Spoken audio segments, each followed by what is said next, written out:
Hey guys, it's Melanie. Welcome to my channel. Today I have my December book haul for you, so stay tuned.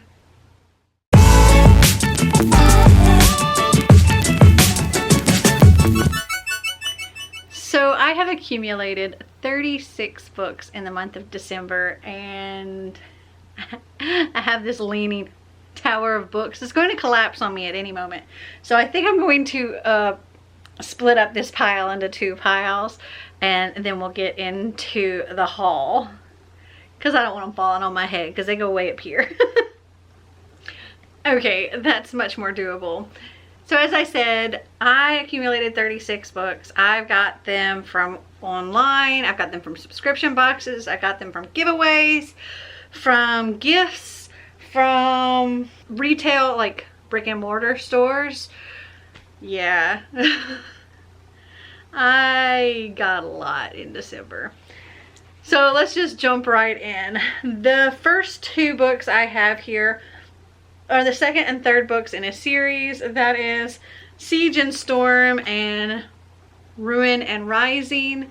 These are the second and third books in the Grishaverse trilogy, or maybe it's called the Shadow and Bone trilogy. Marty and I read the first one and loved it when we ordered these, and we're currently almost halfway through Siege and Storm. Unfortunately, these don't match my first one, but it's okay. Because these are the second and third books, I can't really tell you too much about them. But Shadow and Bone follows Alina Starkov. She is an orphan, and her best friend Mal, they grew up in this orphanage together. They went off to join the First Army. She is a cartographer, he is a tracker, and she's also pretty much been in love with him for like ever, but he only sees her as a friend. And then one day it's revealed that she has a special ability, that she is a Grisha, and she's whisked away to the palace where she is to meet with the Darkling and to be trained under him and learn all about her abilities and how to use her abilities and all of that, and to join the second army, which is the Grisha army. And that's really all I can tell you about it. It's really, really good. I really, really enjoyed it, and I'm really happy to have the rest of the trilogy. The next two books are another second and third in a trilogy, I believe it is, and that is A Sprinkle of Spirits and a Mixture of Mischief by Anna Mariano.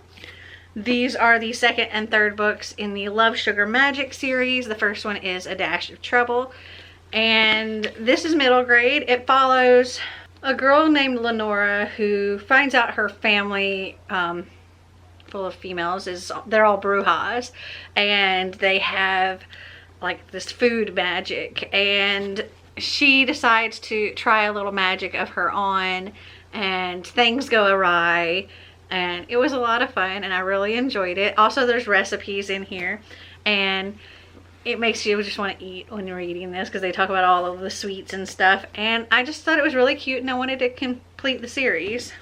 Also, look how cute these are together. Okay, next up is To Best the Boys by Mary Weber. This is a book that I know I've heard a lot of people talking about on BookTube, and so I wanted to check it out. This says, the task is simple. Don a disguise, survive the labyrinth, best the boys. In a thrilling new fantasy from the best-selling author of the Storm Siren trilogy, one girl makes a stand against society and enters a world made exclusively for boys. Every year for the past 54 years, the residents of Pinsbury Port have received a mysterious letter inviting all eligible aged boys to compete for an esteemed scholarship to an all-male Stemwick University. The poorer residents look to see if their names are on the list. The wealthier look to see how likely their sons are to survive. And Ren Tuller opens it to see if she can derive which substances the ink and parchment are created from, using her father's microscope. In the province of Caldon, where women train in wifely duties and men pursue collegiate education, 16-year-old Ren Tuller wants nothing more than to become a scientist. As the poor of her seaside town fall prey to a deadly disease, she and her father work desperately to find a cure, but when her mom succumbs to it as well, Wren decides to take the future into her own hands through the annual all-male scholarship competition. With her cousin Selene by her side, the girls don disguises and enter Mr. Holmes' labyrinth to best the boys and claim the scholarship prize. Except not everyone is ready for a girl who doesn't know her place, and not everyone survives the deadly maze. Welcome to the labyrinth. And I thought it sounded really, really interesting, and I wanted to read it. It's also a little smaller than I expected. Okay, next up is My Dark Vanessa by Kate Elizabeth Russell. This is another one I've heard a ton about on BookTube, and I've heard a lot of people say really good things about this. I've heard it's also really emotional and dark, and yeah. It's got like almost a fabric kind of cover, and there's an imprint of a butterfly here. This says, exploring the psychological dynamics of the relationship between a precocious yet naive teenage girl and her magnetic and manipulative teacher, a brilliant, all-consuming read that marks the explosive debut of an extraordinary new writer. 2000. Bright, ambitious, and yearning for adulthood, 15-year-old Vanessa Y becomes entangled in an affair with Jacob Strain, her magnetic and guileful 42-year-old English teacher. 2017. Amid the rising wave of allegations against powerful men, a reckoning is coming due. Strain has been accused of sexual abuse by a former student who reaches out to Vanessa, and now Vanessa suddenly finds herself facing an impossible choice. Remain silent, firm in the belief that her teenage self willingly engaged in this relationship, or redefine herself and the events of her past.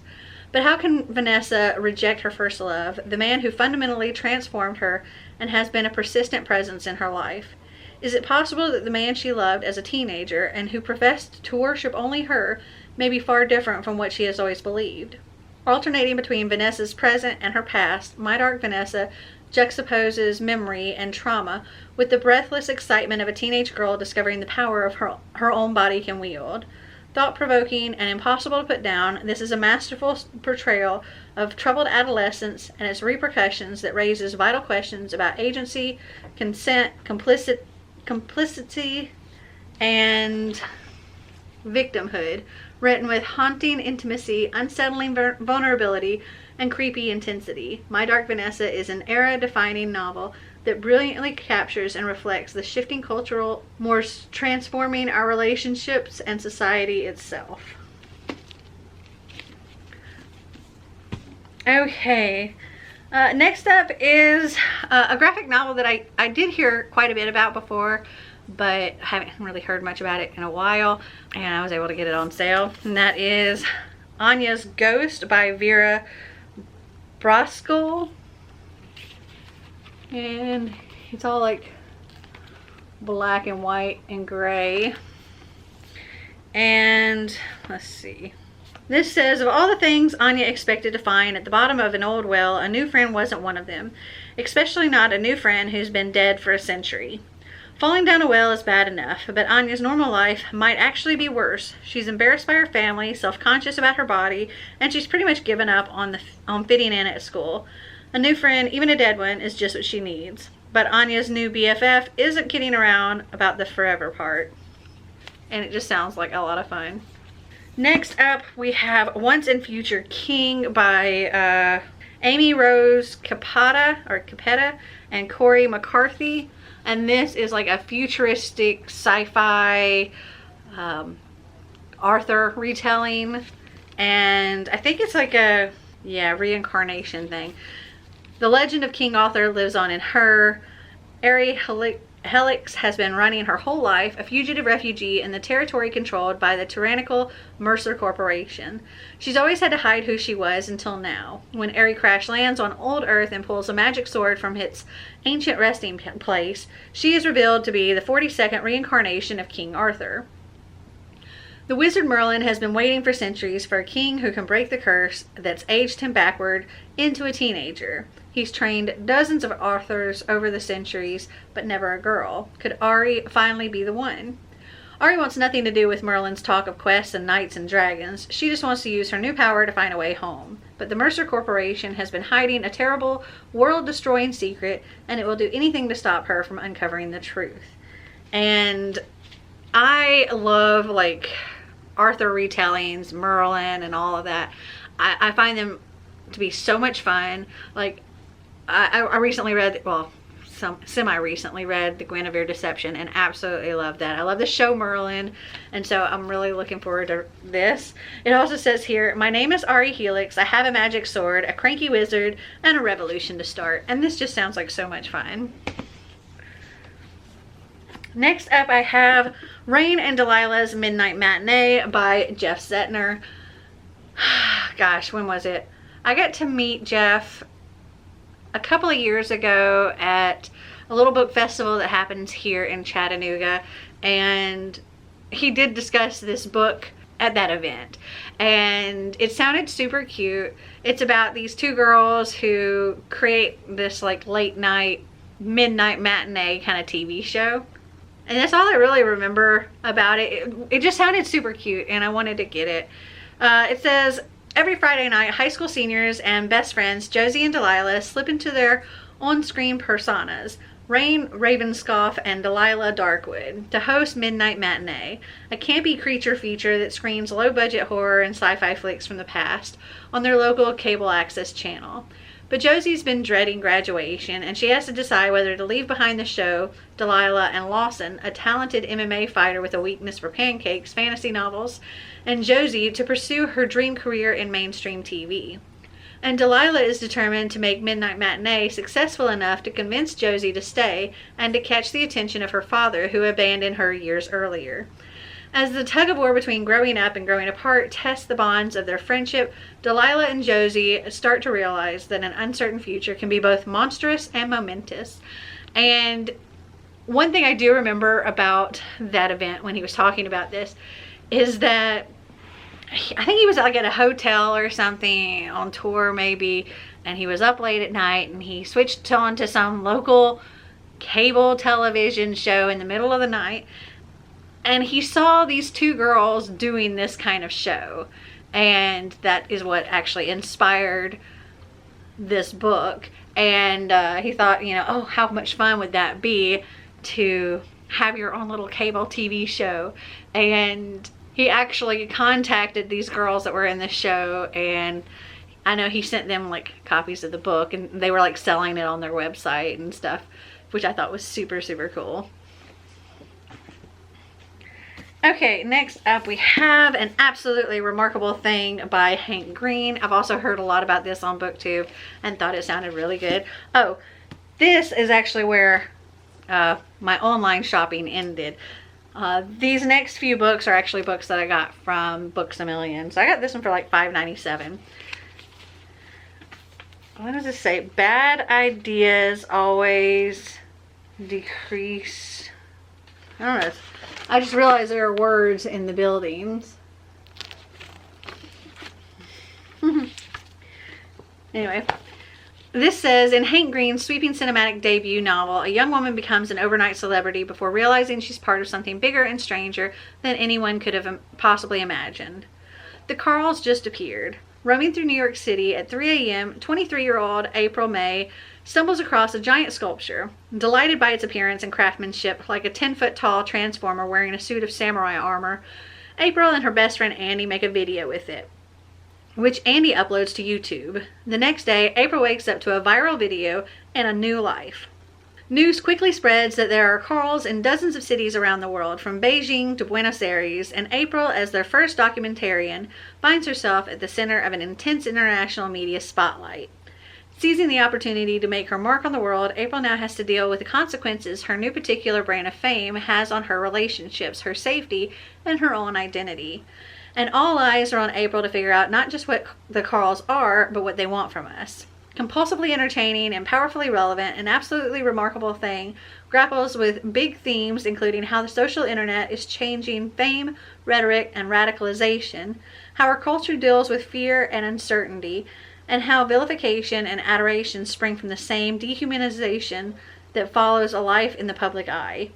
The beginning of an exciting fiction career, an absolutely remarkable thing, is a bold and insightful novel of now. And I thought it sounded really, really interesting.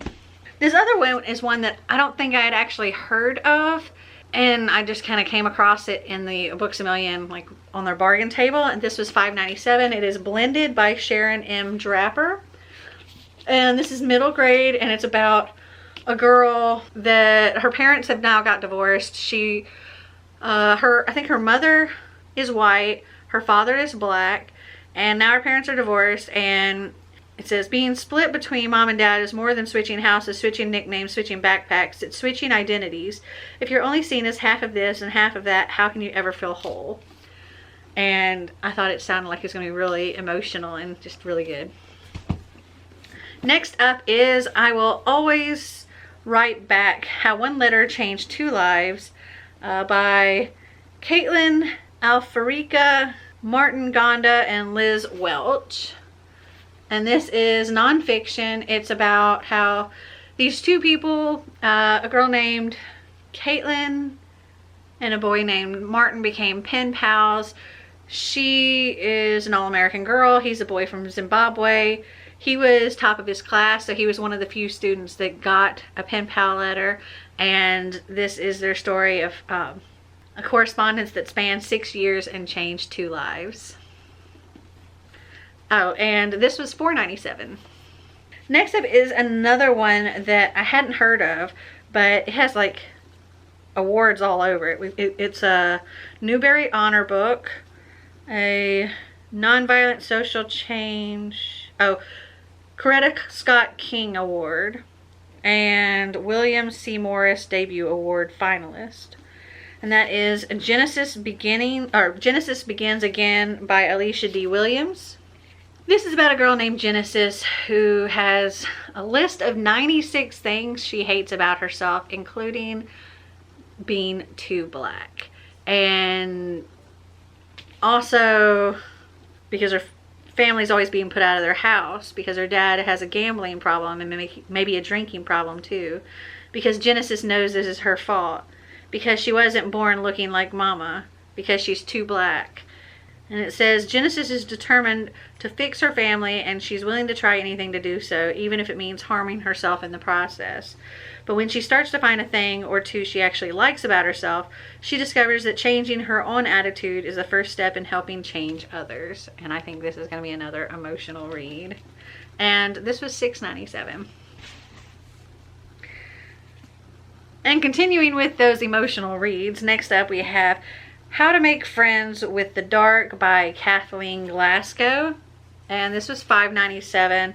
And this is about a girl whose mother dies and she's just trying to put the pieces back together. And it seems like it really deals a lot with like depression and grief. And then we have, it's another book that's part of a series. This is the third book in this series, and it's the Magic Misfits, the minor third, and this is by Neil Patrick Harris. So Xander and I have read the first two books together and really enjoyed it. I can tell you the first book is about, oh gosh, what's his name? This kid here, the little blonde one. He is a runaway from his uncle. He was kind of orphaned to his uncle. His uncle's not a good guy. He teaches him magic tricks and things like that, which is good, but he teaches him to do these things while he is pickpocketing the people. And he doesn't want to do bad things and doesn't want to steal from people anymore. And he ends up running away from his uncle.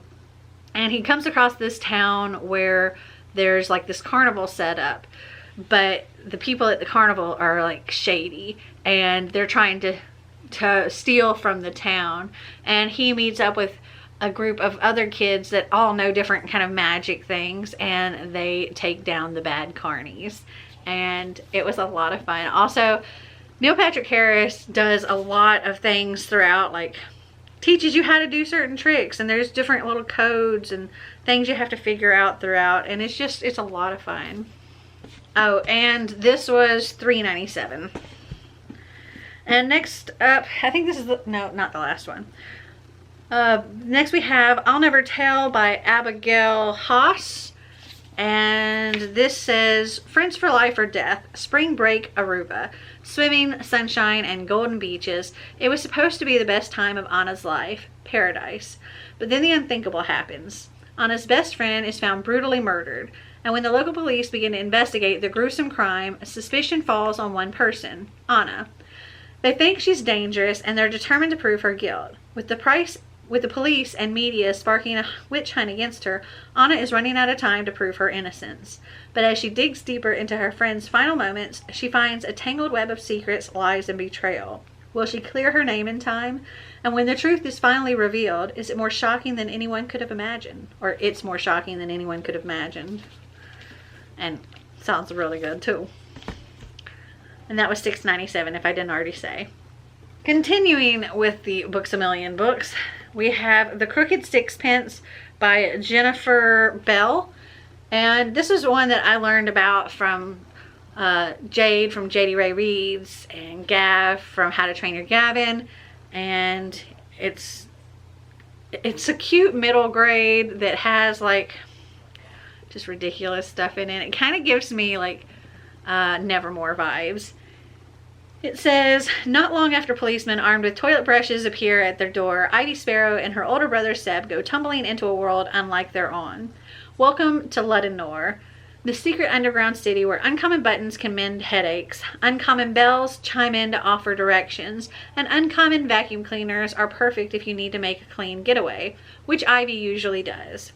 But life in Luddenor isn't all charmed. The town is tormented by an evil guild called the Dirge that has kidnapped Ivy and Seb's parents. To get them back, Ivy must race to uncover the greatest uncommon treasure of them all. If only she knew what she was looking for. And I think it sounds so cute. Next up, oh, and I think I can't remember if I said this was $2.97.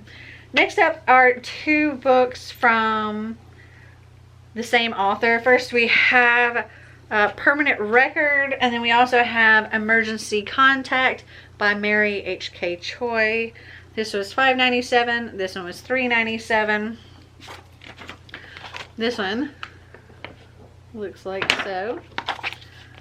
And the back looks like that.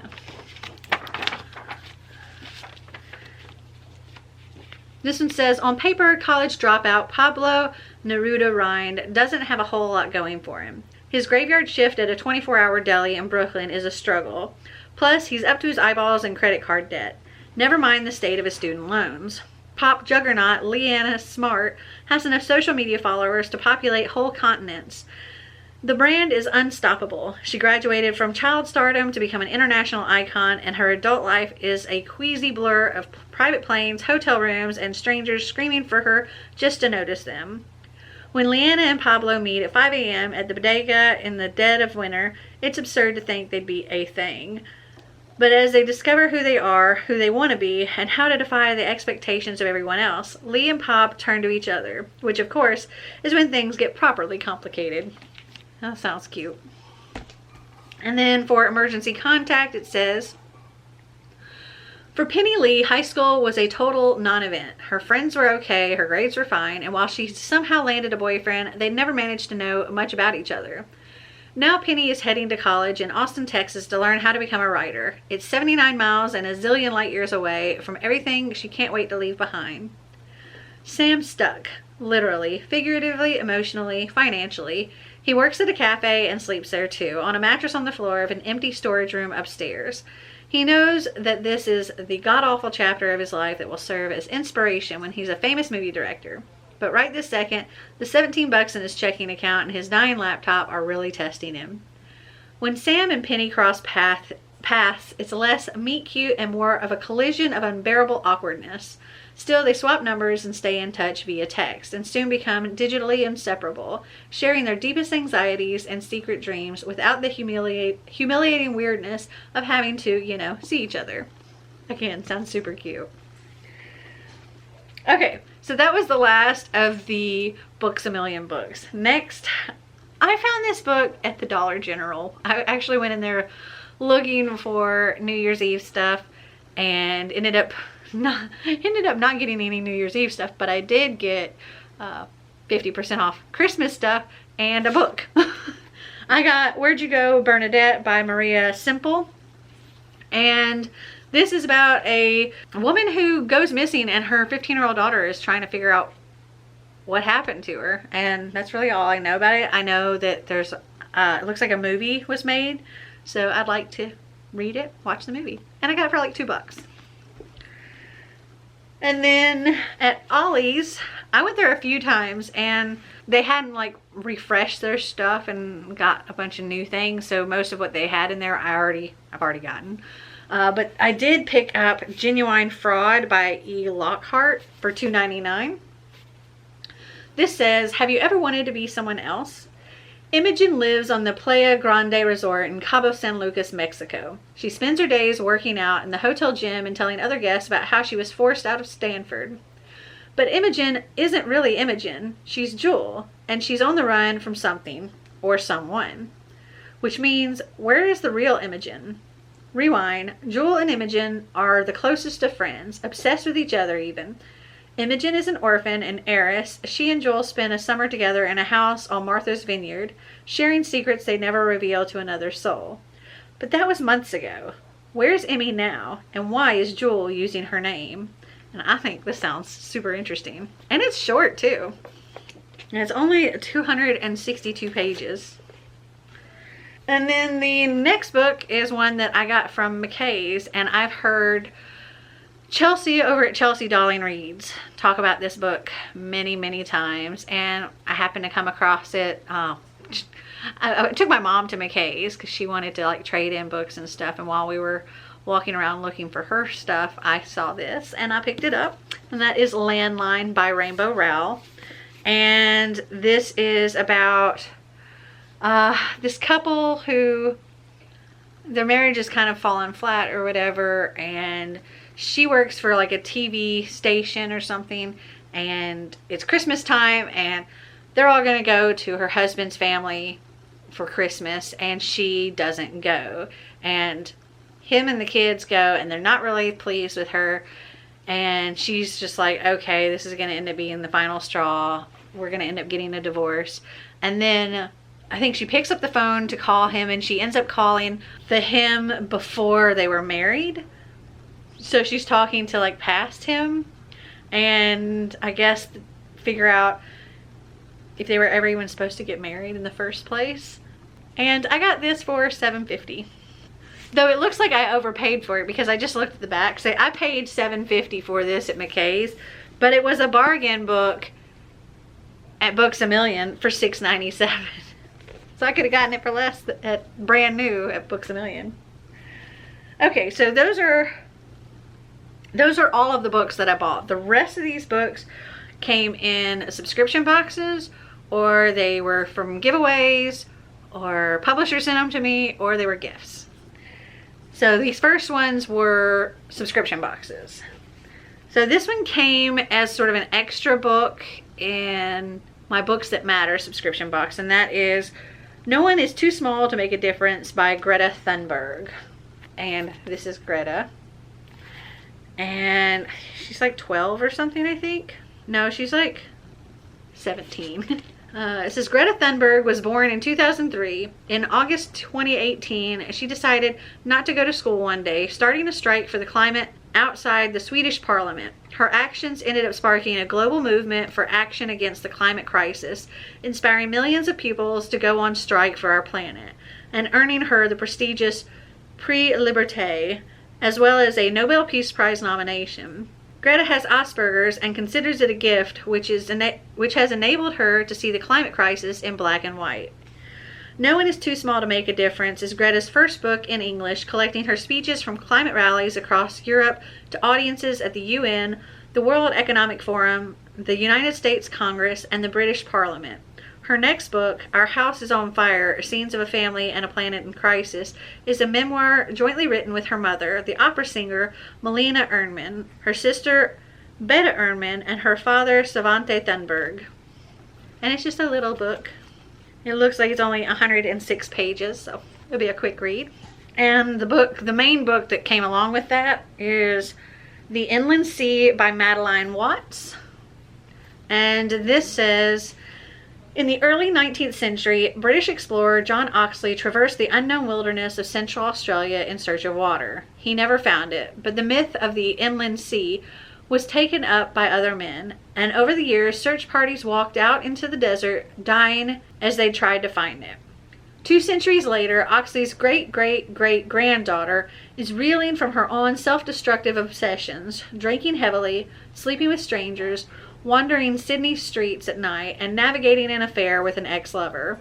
She works as an emergency dispatch operator, tracking the violence, floods, and fires that bloom and rage across Australia during an increasingly unstable year. Reckless and adrift, she prepares to leave. The Inland Sea is a fierce and beautiful novel about coming of age in a dying world. And this next book came in my next Books That Matter box. They both ended up showing up in the same month. And that is Delayed Rays of a Star by Amanda Lee Coe. And this says, photographed at a party in Berlin during the Weimar Republic, Marlene Dietrich, Anna May Wong, and Leni Riefenstahl are poised on the cusp of stardom. Cross-dressing bisexual, Dietrich finds it in Hollywood, which adores her till her wrinkles begin to show. Lenny finds fame in Germany as her Führer's favorite filmmaker, a fact she will spend the rest of her life running from. And Wong discovers that for all she sacrificed to make it into the movies, her character will always die, because a white hero has to end up with a white heroine. But the real question is, how much has anything changed? And that one also came with sort of a bonus, not a novel, but it's Create a Life You Love This Year, Goodbye 2020, Hello 2021, a reflective journal. And there's just like things to read here, like, you know, what do you want to fill your life with, and writing prompts and things like that. Next up are books that came in Owl Crate Junior boxes. First one we have is A Clock of Stars, The Shadow Moth by Francesca Gibbons, illustrated by Chris Rydell. And this cover, I think, is just absolutely stunning. This says, Imogen should be nice to her little sister Marie. She should be nice to her mom's boyfriend, too. And she certainly shouldn't follow a strange silver moth through a door in a tree. But then, who does what they're told? Soon, Imogen and Marie find themselves trapped in a magical kingdom where no one behaves as they should, and the sisters must move fast to escape the monsters that come out after dark. Longing to return home, they find help from a spoiled prince, a dancing bear, and even the stars above.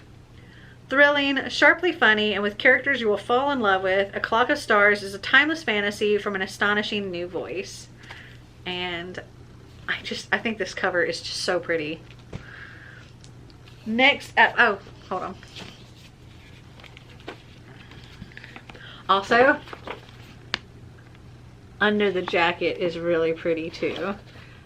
And on the back, it says here, it's time for a magical new world. So pretty. And then I also have the Owl Crate Junior special edition box. I got the Hollow Pox box.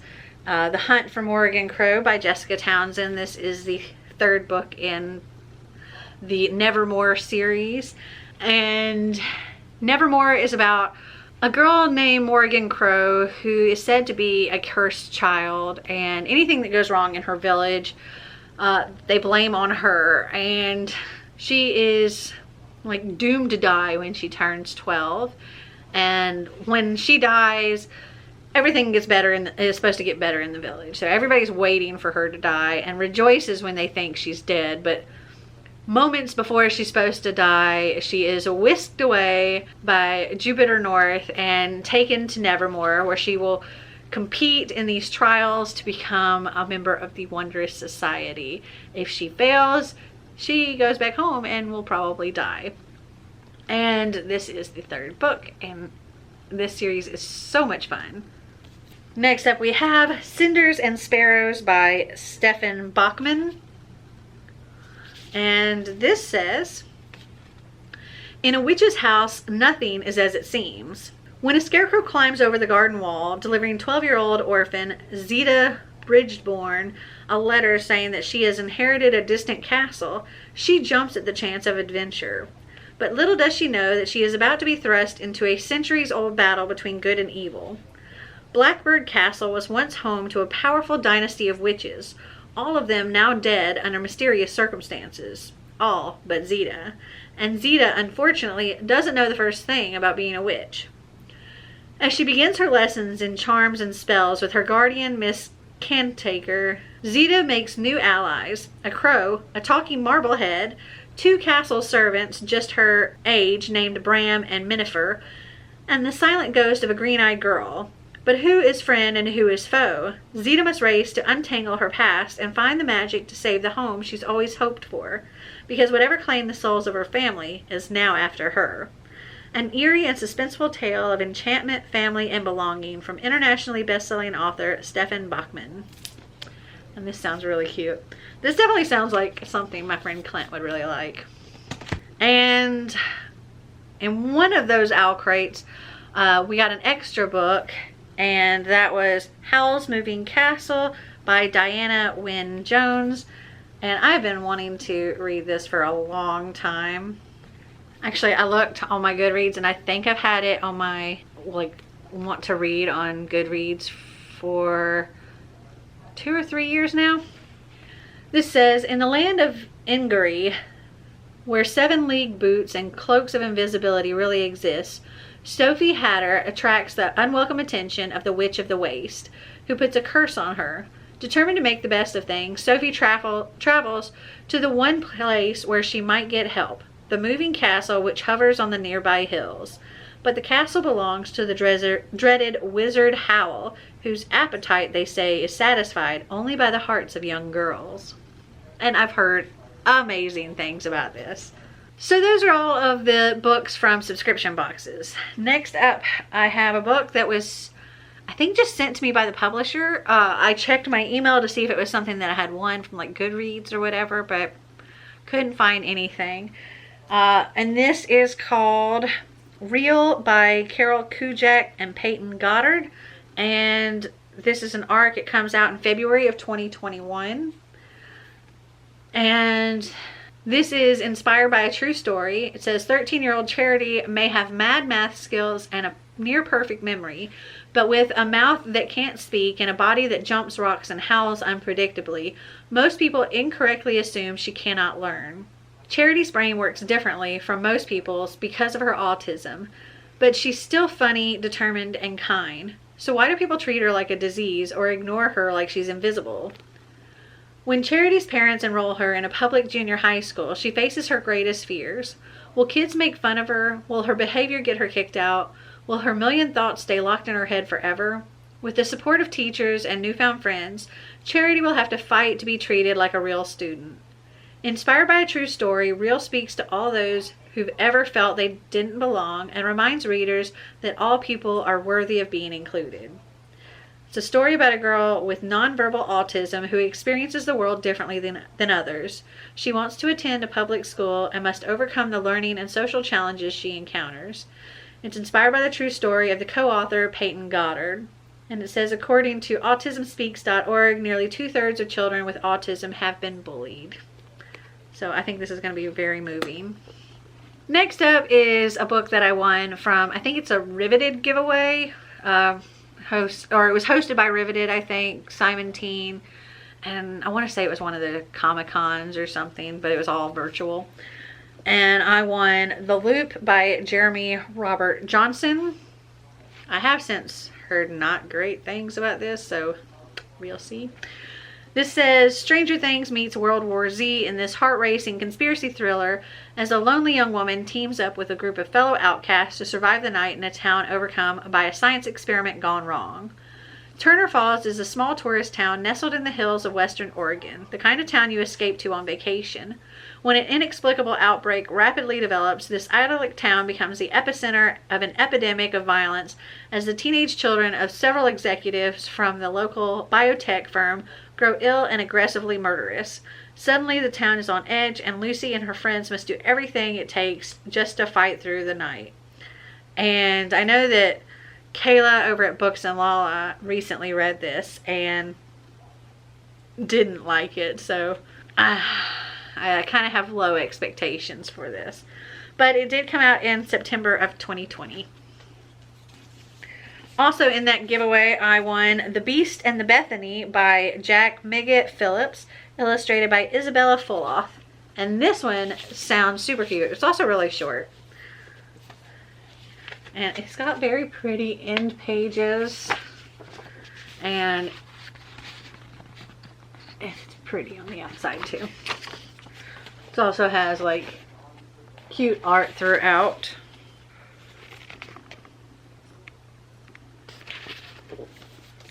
This says, Ebenezer Tweezer has spent nearly all of his 511 years living alone in a beautiful mansion filled with beautiful things. Well, not entirely by himself. There's that small thing of the beast in his attic, which he feeds all manner of meals, such as performing monkeys, his pet cat, and the occasional cactus. And in return, the beast vomits out presents for Ebenezer, including potions that keep him young and beautiful. But the beast grows ever greedier, and soon only a nice, juicy child will do. Enter the perfect beastly meal. Bethany is a frankly dreadful child living at the Institute for Gentlemanly Boys and Ladylike Ladies, where she torments the other children and the frazzled Miss Fizzlewick. If any child is to be gobbled up by a beast, a Bethany is surely the right choice. Yet as Ebenezer gets to know Bethany, doubt starts creeping in. Could it be that Bethany is less meal-worthy and more friend-worthy? And it's all super cute. Next is a giveaway that I actually won from the author on her Instagram, and that is All Your Twisted Secrets by Diana Urban. And this sounds so good. Also, it's got these beautiful sprayed edges, and I love it. And she also signed and personalized it for me.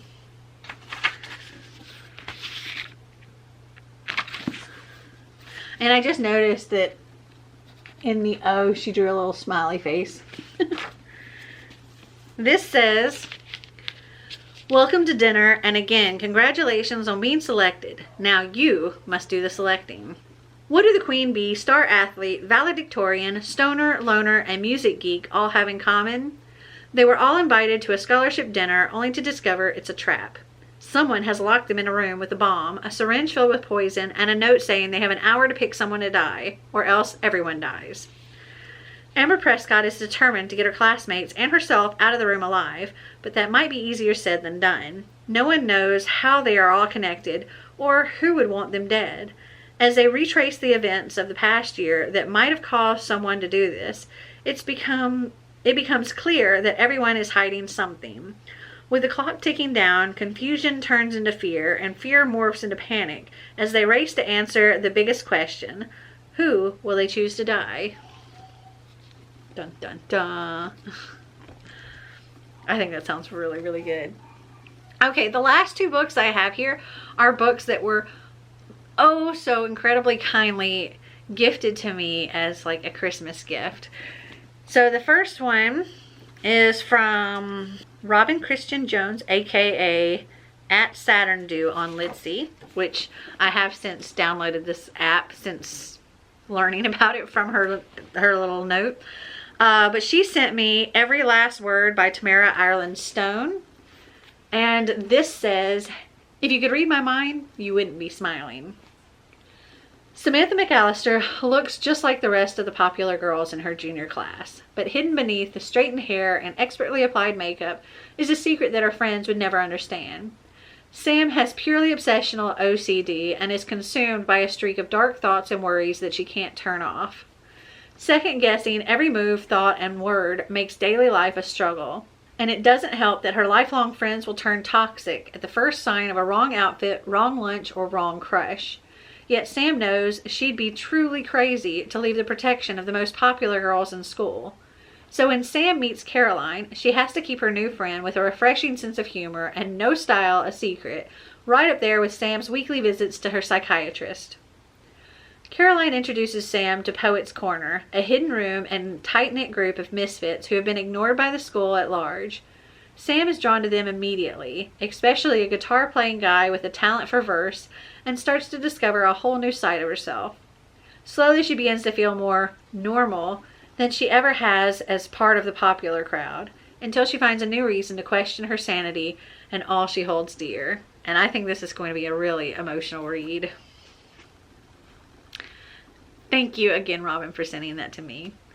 And then last but not least, my dear sweet friend and co-host now to Season-a-thon, Kaylani, sent me Crescent City by Sarah J. Maas, and I am so excited. We're gonna be buddy reading this later this year, and I cannot wait.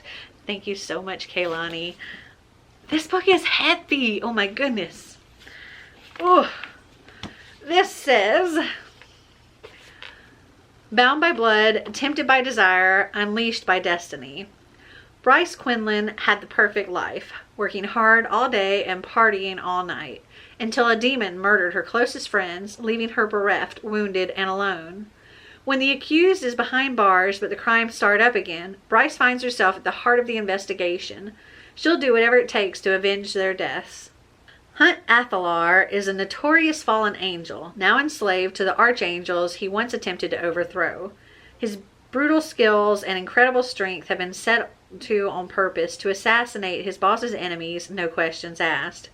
But with a demon wreaking havoc in the city, he's offered an irresistible deal. Help Bryce find the murderer, and his freedom will be within reach. As Bryce and Hunt dig deep into Crescent City's underbelly, they discover a dark power that threatens everything and everyone they hold dear, and they find in each other a blazing passion, one that could set them both free if they'd only let it. With unforgettable characters, sizzling romance, and page-turning suspense, this richly inventive new fantasy series by #1 New York Times bestselling author Sarah J. Maas delves into the heartache of loss, the price of freedom, and the power of love. And I cannot wait to read this. And how freaking stunning are these end pages. Also, it's pretty on the outside too. Cannot wait to read this. I got so many good books in December that I'm super excited for. Have you guys read any of these books? Did you like them? Did you not? Comment down below and let me know. Well, I hope you enjoyed this video. If you did, give me a big thumbs up. If you'd like to see more videos like this, click that subscribe button down below. And until next time, remember to always be completely you. Bye!